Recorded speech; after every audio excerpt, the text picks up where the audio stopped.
Imagine a world where central banks hold unprecedented power, controlling vast amounts of financial assets, properties, and bank deposits.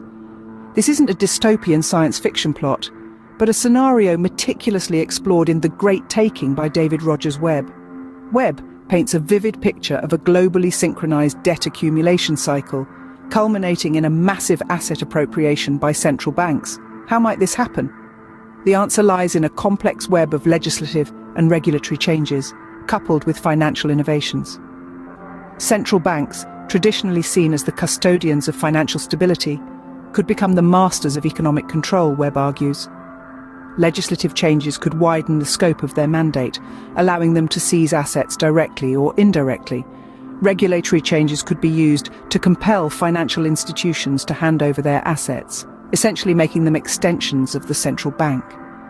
Financial innovations, on the other hand, could provide the means for such a massive transfer of wealth. Think of cryptocurrencies and blockchain technologies. While they promise decentralization, Webb suggests that they could be co-opted by central banks to facilitate asset appropriation on a scale never seen before. But what would trigger this massive asset appropriation? Webb points to the burst of the everything bubble. This bubble, inflated by years of loose monetary policy and rampant speculation, encompasses virtually all asset classes.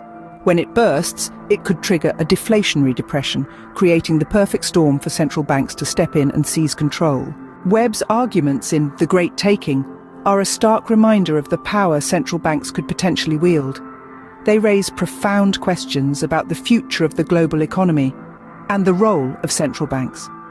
They challenge us to think critically about the mechanisms that could enable such a massive transfer of wealth and the consequences it could have. In conclusion, The Great Taking presents a chilling scenario of economic control and power consolidation.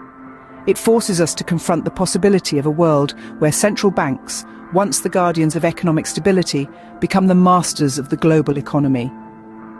It's a thought-provoking exploration of the power of central banks and the potential dangers of unchecked debt accumulation. As we navigate the complexities of the global economy, Webb's book serves as a timely reminder to remain vigilant and informed. Because the future, as Webb illustrates, could be a very different place.